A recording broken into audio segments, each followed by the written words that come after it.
I'm impressed, I must say, in the developments you are part of, you are doing. This is really a big opportunity towards a new way of learning. But I also have a point of criticism, because I think doing a surgical job is not doing just a trick. And if I might say so, this is learning a trick. How do you implement also learning how to make your indication for surgery? Is this implemented in this kind of opportunities also? It's a question to the three of you. I'll answer that first. For incision, we indeed, our major focus is the procedure.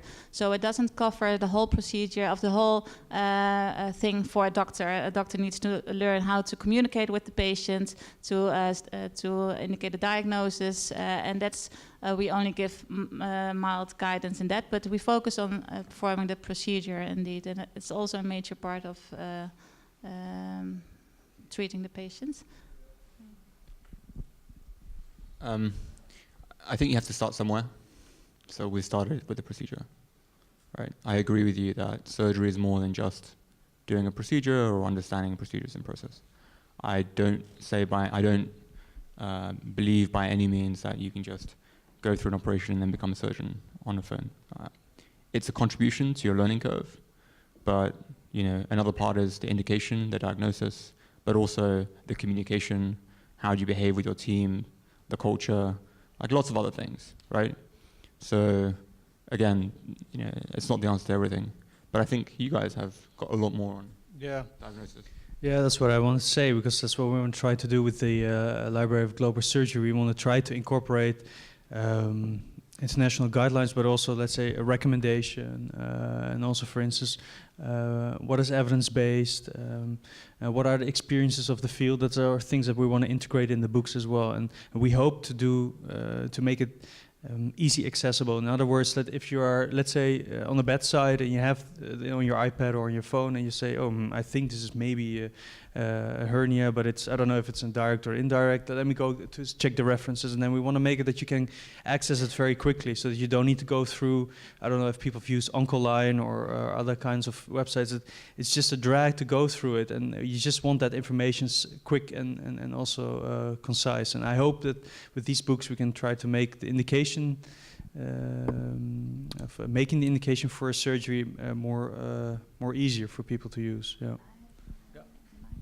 Actually, I don't think that this is easy to be replaced by an e-learning module. Of course, you can add a lot in books, but still as books, and you still have to have your knowledge. So it still means learning and to be a doctor. It takes time. And the thing that we, I think, are supporting is making it faster and cheaper, easier to become a doctor just by doing this part. But it doesn't replace the other part that every doctor still has to learn, and you have to have your basic knowledge. It's not that everyone can just go to the bedside and Googles what is this patient, what's his diagnosis. So it still takes time to become a doctor. Yeah, of course. Yeah. Thank you very much. Are there any questions from the audience? Great innovations, all three of you. Thank you. I was wondering if one of you three, or maybe everybody, has evidence that your innovation is already reducing the unmet needs of surgery worldwide. So do you have any results of your research that it actually lowers that, that huge discrepancy between high-income countries, low-income countries? And if you don't have it, what kind of program would you set up? Or can you imagine with your innovation that would lead to more equity? Yeah, we have over 20 peer-reviewed articles that have evaluated kind of touch surgery on a face, content, construct perspective so that it works. Mm-hmm. And also there was a study that was done in Rwanda with the guys from Harvard and the policy programs that is showing that it is very deployable as a solution. On the global health issue, my colleague and myself were at the United Health meeting where Andre presented our latest procedure, which is a C-section, with Assist International, and we are going to be deploying in Tanzania and have been. So can I connect that to saving lives or patient outcomes? Not yet. But can I connect and identify use and usage, yes. Okay, thank you. Actually, we are doing research on that right now, also in collaboration with the Leiden UMC and one of our former colleagues, and she's doing research on the model I talked about, the inguinal hernia model, and she is doing research with two groups. One group does use the Incision Academy as base and then perform the procedure, and the other one doesn't. So we are busy with that. Yeah. This was about general surgery mainly. So my question to all three of you is, do you have any idea about how a plastic surgeon could benefit from your techniques? Because your techniques are mainly based on recognizing images. And that is the last thing a plastic surgeon should do. Because a plastic surgeon, if he plans an operation, he starts with thinking. Yeah? Another way of thinking than as compared with general surgery.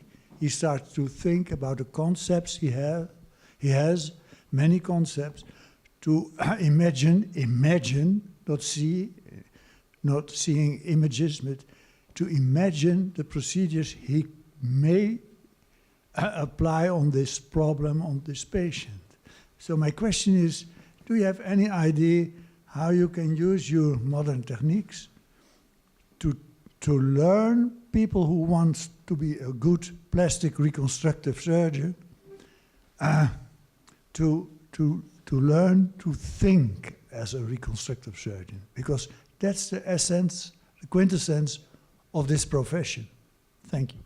It's a very intriguing question. Who wants to answer? I think it's a part of that is the same answer as my previous answer. We can't replace all. For example, what we do on our academy, we have a couple of courses on plastic surgery, but they are a lot about the principles behind it. So we don't learn just a trick, but also explain the principles, why you can use it, and what are the tips and hazards why you can use it. So it's just giving them extra tools to address a problem that they might encounter in the future. Well, actually, it's funny because we with MLX I don't know if you're aware that in Holland, if you don't have enough clinical experience, you need to re-register yourself as an MD every 5 years. So we created actually a special course that's not available online, but it's on clinical decision making, where we actually take a case, a clinical case. It can be a surgery, but can be also, let's say, internal medicine. And we go all the way from A to Z to okay, for instance, the patient tells this story. What are the highlights? What are the important things in that story? And then you can check yourself, is that correct or not? And then you go to the next phase, let's say physical examination. What are the key points that you need to look at? And then in that way you can test yourself, and you also think like a doctor while going through a case, instead of just learning a procedure or just learning the thing. You actually have to critically think about what you're doing. And I think that iBooks are really good for that, because you have an interactivity. You can check yourself, and you can also straight away see the results after you have read the piece, for instance. So I think there is a place for critical clinical decision making as well. Yeah. Thank you. Are there any questions? Matthijs? Maybe I have a last question. Because we are here to talk about global surgery, and most of what you explained now is more applicable on the high-income situation.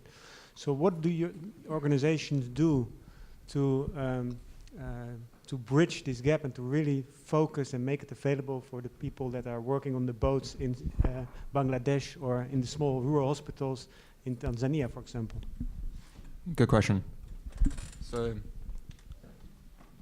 look, I think you have to look at what's happened in the last 5 to 10 years, right? So more and more places have access to internet, connectivity is increasing, mobile phone penetration is increasing, right? So we took a decision very early on to build for mobile, right? And everybody said to us, why don't you make it available on desktop? We said, no, we just want to build for mobile, right? So we took a very early bet on mobile, because we believed that penetration of mobile would increase. And it has. not just in developed countries, but also in developing countries, right?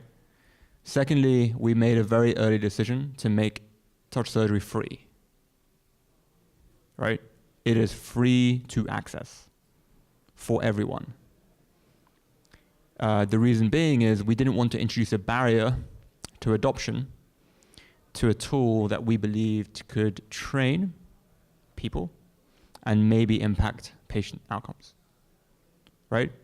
So we have built a very sustainable model around where we think we're going as a business, but fundamentally and core to our strategy has been, how do you help grow the surgical marketplace to create technology that's accessible on devices that are more and more accessible, that are getting cheaper and cheaper, and how can you put that into the hands of anyone? And the result of that is we have over 1,000 or so users in really remote areas, right? We are also investing as an organization, and as a small organization, we're investing capital, right, to actually delivering global surgery. We've invested over $10 million as an organization that's tiny compared to, you know, the bigger organizations that are out there, right? So global surgery is a huge initiative, not just because it's global surgery, but I think it's an opportunity to really impact patients' lives through technology. Thank you. I think the way we are helping in the lower research setting is that more on the content side. We make decisions based on curriculums from other countries, but also and make choices not only for the Western world. And an example for that is that we have did procedures on the craniotomy and the burr holes, not necessary for the general surgical residents here in the Netherlands, but we create also these kind of procedures and a lot of open procedures, not only robotic and laparoscopic, but a lot of open procedures to provide in the needs. Yes, thank you.